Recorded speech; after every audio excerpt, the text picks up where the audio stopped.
Evening all, welcome back to the Car UK channel. My name is Lee, for those of you who don't know, and I run a used car pitch here in Crewe in Cheshire, particularly dealing in used cars of a certain age, or older vehicles, should we say, the budget end of the market. So I deal in cars sort of up to £5,000 UK retail. So like I said, this is the real sort of budget end of that UK car market. Now I've been doing this job for, well in excess of 20 years now. I started when I was 17 years old, actually before that technically, and so as soon as I got driving, I became a sort of self-employed motor trader, and pretty much I spent all my life in that industry, whether it's buying and selling vehicles, working in garages, running garages, MOT stations, being an MOT inspector, you name it, I have got involved with it. I even run a car auction, I've done finance and stuff like that. There is very little in the motor trade that I have not sort of dabbled in or been involved with. So I've got quite a bit of experience, to be fair, to share. And that is exactly what I want to do in this video. Not sure how long this one's going to go. We might have to put it into a part 2. But I thought it'd be worth me grabbing the camera whilst I've got a spare sort of 15-20 minutes and talk to you about your journey if you were going to start today. Because it's all well and good me talking about my previous experience, but that's probably not going to be that relevant if you are a person, man or woman, who's looking to start in the motor trade today, whether that's sort of from very, very basics, so sort of home trading, or maybe you're looking to take that next step into getting yourself your own car pitch or car site. So I thought I would go back in my journey, look what I've done, and try and see what I could give advice-wise for someone who was looking to start out today. So that's what we're going to talk about in this video. Effectively, what would I do myself, really, if I had to start again here in 2025 in the used car trade? So without further ado, get yourself a beverage like me, a nice cold beverage, grab a chair, and let's get straight into it and talk about setting up in 2025 in the used car market. Right, okay, so you want to start off in the used car trade. Now let's make the assumption that you're starting from a pretty novice position. We might look at some benefits in a minute of certain backgrounds which might have a certain advantage when starting out in the car trade, but you've got a passion for cars, you like cars, you want to get involved in the buying and selling process. Now we're going to assume that you're not just going to click your fingers, you've got like hundreds of thousands of pounds available and you want to go straight into getting yourself your own site and setting up, dealing and stuff like that. I'm not saying that wouldn't necessarily work. You know, there's people out there who've been complete novices and gone at it, but that is a huge risk. And I would probably suggest that most people just want to start off very slowly, sort of get a bit of a feel for it. And as you grow and get more experience, you sort of work way up to where you want to go. So we're going to start from the very, very basics, because I think that's where most people who are going to watch this video would probably want to be starting out. So effectively, you're going to be sort of home trading. That's where you're going to be starting off. That's where pretty much most motor traders will start off. You'll get some that sort of will forget that when they look back at the past, when they see home traders and they sort of have a bit of a distaste for them now because they see them as, oh, they haven't got a pitch, not paying all these bills, all these rates, they're not paying this, blah, blah, blah. 90% of them started off as home traders. So don't let them knock you down. The point I'm trying to make is that by being at home, one of the key benefits is that you've got a real low cost base. So you haven't got sites, you haven't got to worry about staff, you haven't got to worry about paying rates and rent and all that lark. You just basically got your property, providing that you're allowed to trade a vehicle and you've got the space to do that, you're pretty much ready to roll. So having a good site is important because you need to make sure that you've got ability to park vehicles up and how many cars you're going to sell. If you're going to be selling sort of 3, 4, 5 a month, or maybe you're just going to be doing a couple a month and doing part-time, you're always going to need space. So that's the first thing you need to look at. Where are you going to be able to keep the stock that inevitably you're going to buy? Where's it going to be placed? Where's it going to be kept on the driveway? Have you got a lock-up? Have you got somewhere you can store them? That is the first thing you need to sort out. Don't get tempted to doing silly things like taxing cars and putting them on roads, stuff like that, or on car parks. I've seen that happen. Yes, I've seen people do that when they're really desperate, and I understand that. But starting out, just don't run before you can walk. If you haven't got the space, you're not ready to start. That's as simple as that. But let's assume you have. So you've got enough space. That's the main thing. Now, the next thing you're going to be looking at, which is really important, and yet naturally it's not cars as in what you're going to be buying and stuff like that. We'll get to that in a minute. Even more important than that is you still need to be legal. So, you've got your space. That's great. But what happens when you go and buy the cars? You can go and pick cars up, that's fine, but but you've got to drive them, or you've got to be able to test drive them as well, or people have got to be able to test drive them. One of the key things that can get overlooked when people try and shortcut when starting out in this game is not having proper most traders insurance. That is an absolute must. Now, when I started out all them years ago, I was 17. Look, for the first, I think it was about a year or so, I had no choice. I was so young that I wasn't able to sort of get a policy in place that would effectively give me cover. I did manage that about a year later when I turned 18, but in the first year, I basically had no choice. I had to get people to pick stuff up for me. It was a massive faff. And you can still do that now. You can get someone to pick a car up for you. Maybe you know someone who's got trade plates or can pick you up on insurance, stuff like that, or maybe recover it and pick it up. But it's just not ideal. You are far better getting your own trade plates and your own insurance, because by having them, insurance is the most important of the two. You're making sure you can test drive the car properly, the ability to help people, with test drives and stuff. People are going to want to test drive stuff. You don't want to send someone out. You don't know if they're not insured. It's your property. Just do it right. And actually, you can get insurance relatively cheap these days. You can get part-time cover, full-time cover. We'll probably cover it in another video. There's loads of companies that deal with home traders. They're a lot more stricter these days than they were when I started, but there are plenty of companies out there. Always works as well. Just a quick tip for you. If you're starting out, get your insurance sort of collectively if you can, if there's more than one of you involved. So if you're in a household and you've got a policy and your wife's got a policy, sometimes you can work out getting a trade policy and putting you all on there. I've had trade policies in the past where my spouse, although she didn't have a driver license at the time, would have been covered on the car. So sometimes you can get the wife sort of thrown on for free in some cases, or it's very little to put her on. So if you're paying £800 a year to drive your car, and you've got a van that's an extra God knows how much, the wife's car, all of a sudden that couple of grand or £1.5 it might be for your policy to start out fresh, actually might not seem that dear. So always think about it sort of that way. Or maybe you've got a friend as well who might want to be involved or help you.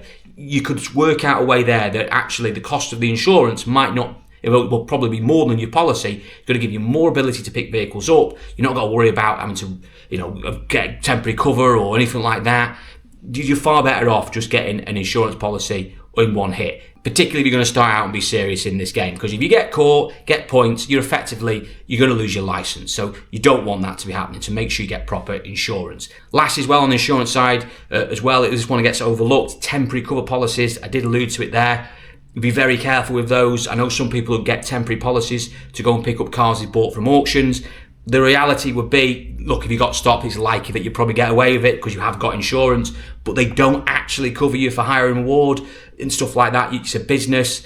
If you told the insurance company you were doing that, I'm not aware of any of them that will cover that. So just be really, really careful, because although you probably won't get stopped by the ANPR man and by the police, you probably, if you had an accident and they found out you bought a car from an auction, put a temporary policy on it to drive it back into, you're going to get yourself in my So just honestly, if you're going to be serious, get a proper trade policy. Now, once you've established that, you might want to get yourself a set of trade plates. We shan't go too much into those, but basically they just give you an effect of you can drive any vehicle without road tax. So they don't cover you for insurance. That's some myth that people seem to think that they cover you for insurance. You need your own insurance. You can put your trade plate number, which you get from the DVLA, onto your trade insurance, so when the police or anyone wants to sort of put the number through, it comes back with all your details. That's obviously very handy, but all they cover you for is for road tax. They don't cover you if the car's not got any MOT, but they only cover you, like I said, just for road tax. You need to display them. They have to be displayed. Don't get into any silly habits. Don't start putting trade plates in cars and leaving them out on the front, stuff like that. If you leave a car with trade plates in, other than literally a dire emergency, you're not allowed to leave them in the car unattended. So make sure you be sensible with them. But they are very useful to have. You're useful for test drives. You haven't got to tax vehicles. It's good in that sense. It saves you a lot of money having to tax cars and stuff like that. Don't abuse them, because like I said, if you get them taken off you, you won't be getting another set anytime soon. Far easier to get than they were 20 years ago. So make sure you get yourself some sorted. If you've got an insurance certificate, that is pretty much your gateway to get a set of trade plates. They're roughly about £160, £180 a year. It depends on what month you buy them. But yes, that's what you want to be doing. Get yourself some trade plates as well. Of the two, insurance is the most critical, because technically you could just tax a car or put it on direct debit. You could do that as a temporary measure. I know people who do that, particularly if you're only buying a few cars a month. That might work out better for you if you don't want the hassle. But in reality, trade plates are probably a decent thing to have and certainly a massive advantage. Right, now let's start talking about cars. You might think it's a bit strange that we haven't gone straight into the buying process. Well, the other 2 points are really crucial to the next point, which is the buying process, because we're going to start off where most motor traders might start to look for stock, which is auctions. You might not want to buy from auctions. We'll get onto other options in a minute, but auctions are one that the people will look at when starting out. If you're going to a lot of trade auctions, most of them these days are trade or only, obviously. So when I say for public auctions, places like you got the main ones we use: BCA, Mannheim, Aston Barclay, G3, all these places. Some of them allow public in, some don't. Some used to allow public in, now they don't. Some have actually allowed the public back in again. I mean, I lose track of it all. But the majority of the time, most don't allow the public in. More smaller auctions generally do, more your local independent auction. Sadly, there's not many of those around anymore, but if you've got a good one near you, then that's great. But most of the big houses where you're going to see a lot of cars going through on a regular basis, they're going to be trade only. And because the fact that you've now got your trade insurance, that is your ticket to be able to get your membership or your account, if you like, with those auction houses. And they will put you on a set rate card. Every auction house is different. Every auction house will have different rates. Depends how many cars you buy in. Sometimes you might get introduced and get a specialist rate. If you know someone in there in an auction house or a friend, they might be able to get you on a decent rate card. It makes a massive difference on your buyer's fees. It can literally, bring your fees down by up to 50% in some cases. And the more you buy, generally, the more you're going to go up the scale and the more discount you'll get on your fees. Every company you're going to go to is going to have completely different fees. But as I was to give a rule of thumb for a trade account, if you were buying say £1,000 car, most places these days are going to charge you between £180 to £225 on top of the hammer price. So if the car's £1,000, you're going to be around a couple of £100 on top, all out the door. Like I said, that can completely vary, but it's probably a fair figure. Go up slightly more, you're buying a £3,000 car, it's more likely to be somewhere in the realms of around £300 on top. If you use 8 or 10% as a figure, it's probably not a million miles off. Now, the beauty of auctions is, over other options we'll look at in a minute, is that you get a lot of choice in one place. It's great when you can get vehicles privately, and we'll talk about that in a minute. That is probably one of the best ways to get those real gems, and particularly where you can get some bargains. But auctions are a place where you can just go to one day and you can buy umpteen cars like that. And that is why I like auctions. Because for me, because I'm buying quite a lot of vehicles and I can spot a bargain sometimes in an auction, I can go there, I've got everything in front of me, it's all done within an hour or so, you come away and your day is done. Trying to bring that into private vehicles and purchasing, as we'll talk more in a sec, is a little bit more complicated. It depends. I mean, a lot of cars trying to go around the country trying to pick up private cars is, you waste a lot of your time and journey. But yeah, auctions do have that benefit. They are fast. You can go there, lots of choice. There's a lot of benefits to it. There's also some negatives.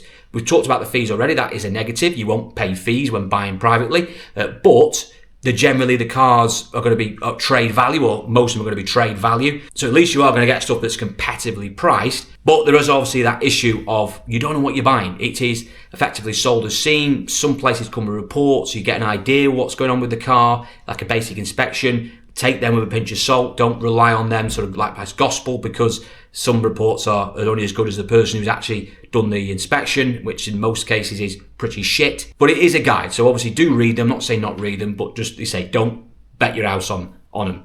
But effectively, you are buying sold as seen. That is pretty much the outcome at an auction. So if you get a car down the road and it's knackered, it is on you to basically fix it. You don't have really any comeback, any rights. The auction houses are governed by the Sales of Goods Act, which specifically says that auction houses or anything sold via public auctions, and car auctions obviously are public auctions, are completely exempt from the Sales of Goods Act. It is effectively sold as seen. It's a business-to-business transaction. You're not going to have anywhere to go with if you buy a car and it goes wrong. So if you don't like that idea, don't go to auctions. But it'd be fair to say that I have bought many good cars from auctions. I have made, a living out of buying cars from auctions. And you can go there, like I said, and you can have an absolute screamer, and you can come away sometimes with some absolute bargains. So they do have the benefits. So make sure you check out your local auction houses. Go there, even if you're not looking maybe to buy loads from there, it's just good to join one. you get a feel for it, you start speaking to motor traders, particularly if you're more sort of friendly and you can talk to people, stuff like that. It is really, really useful to get involved in auction houses and speaking to people as well. It gets you a lot of experience and knowledge, it gives you an idea of pricing. It is definitely one to do. Now, like I said, if auctions don't take your fancy, your other option, particularly if you're starting out and you only need a few cars a month, is probably go down the private route. So you go and look for cars that are privately owned and try and purchase them. The obvious ones you can go to, the main one you look at now is Facebook Marketplace. There's lots of cars on there. People put their cars on every single minute on Facebook Marketplace. It is brilliant for finding those bargains. You know, if you can find that bargain, get yourself in the car, get in contact with them, get yourself down there, get in front of the seller. You've got a great chance of being able to get the car early, get it quick, you know, bargain down to them, try and negotiate. You've got the ability to test drive it, check it over properly. All the things that you're going to be probably restricted at an auction where you don't have that ability to go and test drive a car. That doesn't happen with, obviously, a private purchase. You've got that ability to check the car over more thoroughly and have a bit of a bargaining with the seller. And that is always going to be the number one option. If you could find 10 cars a day, or I could find 10 cars a day from private individuals, what I know we're all brilliant, I would flip to that, doing that tomorrow. The reality is, it's quite good if you're buying a few cars, you need a few a month. It's probably very easy to do, but it is very difficult the more stock you need. If you're just going to rely on private purchases, it will take up most of your time traveling around places, going to appointments, see people who are going to let you down, misdescribe stuff. It will take it out of you a little bit. So just bear that in mind. Great to buy privately. It does have its pitfalls. You will get a lot of your time wasted going to see really crap, underappreciated cars or poorly described cars, should I say. So just obviously bear that in mind. But you will pick the odd gem up from it, and generally they will probably be cheaper. You've got no fees involved. So there is lots of benefits to it. However, the negative side of Facebook has to be the fact that, well, a lot of the cars on there are not real. So there's a lot of scams on there at the moment. So unfortunately, if you go on Facebook Marketplace, if you typed in a particular vehicle you're looking for, or even looking locally, you can find a lot of cars on there that just look too good to be true. And it's not just one or two ads that are spoiling it. It is huge amounts. I mean, I went on there the other day to look at a car, for instance. I was looking at buying something a bit more older. I found quite a few of these vehicles, and I'd have to say about 30-40% of the adverts were quite clearly, in my view, were scams, i.e. the cars that they were advertising were far too cheap for what they were, really poor ads, stolen pictures that mismatch. You just got to be really careful when buying off Facebook Marketplace. You've got to get rid of all those sort of spammy fake ads that are just basically trying to get you to send them deposits and money and stuff for cars that don't really exist. But if you sift through those and you can find the genuine adverts from people wanting to buy, then great.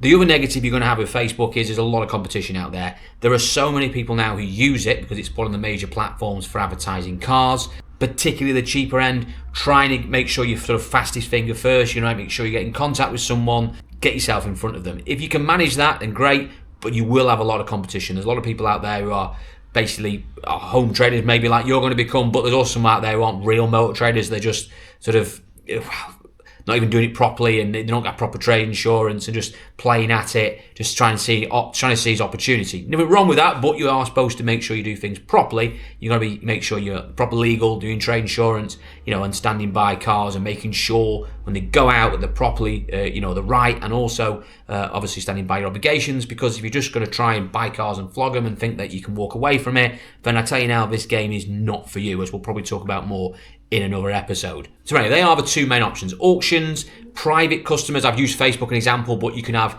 literally word of mouth. It's great to speak to people, family members, friends, etc. Speak to them. Some of the best cars I've ever bought are from friends and family members. If you can speak to them and tell them you're buying cars, anyone's got anything for sale, let me know. Because straight away you're going to get, first refusal, 9 times out of 10, they're going to come to you first. If you're interested, you probably get a better price because you know them, you've broken down that barrier as well. You've not got that sort of awkwardness when you're meeting a stranger. Some of the best buys I've had have been from friends and family. So make sure you put your name out there that you are a serious buyer of those vehicles, because people will come to you and offer those type of cars. You won't get loads, but you might get a few a year that just might make the little difference, and you can have a little bit of a nice profit out of. So make sure you do that.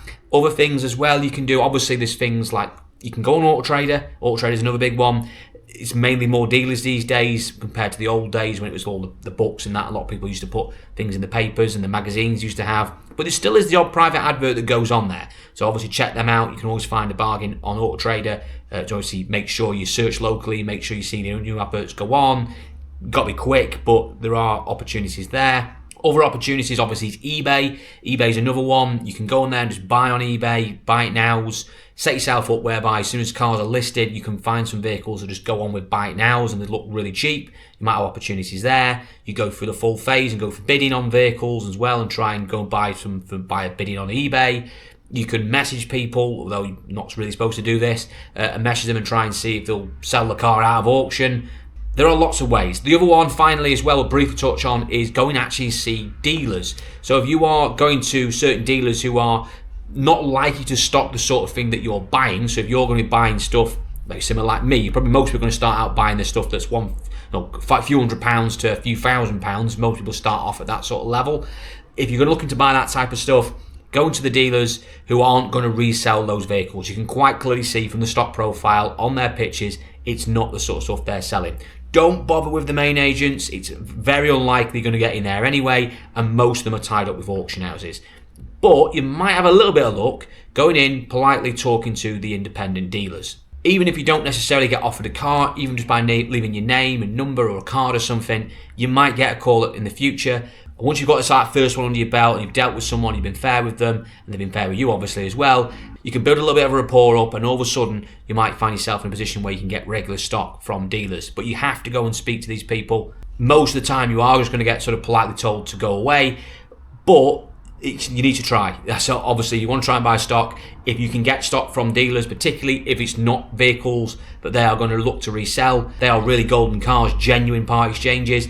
The only sort of word of warning I'll give you, and it's just something that I do, I never ever buy a car off a dealer who sells the same type of profile as what I do, unless it's something really rare and out of the box, which they just wouldn't usually sell or they don't understand or don't know. But 9 times out of 10, I mean, I get offered a lot from dealers who sell sort of stuff that I do. I just won't buy from them, because at the end of the day, the simple question to ask is, why are they offering me a car that they would otherwise sell? Don't fall into that trap, because believe me, I've never come across anybody who's bought a car from a dealer who sells the sort of stuff that they're offering to sell to them and it's worked out for them. It's usually just them trying to pass shit on to you. So just don't bother with that. If they are selling 10 grand cars and they are ringing you up or come to you and saying, we've got this £1,000 Ford Focus that's come in, are you interested?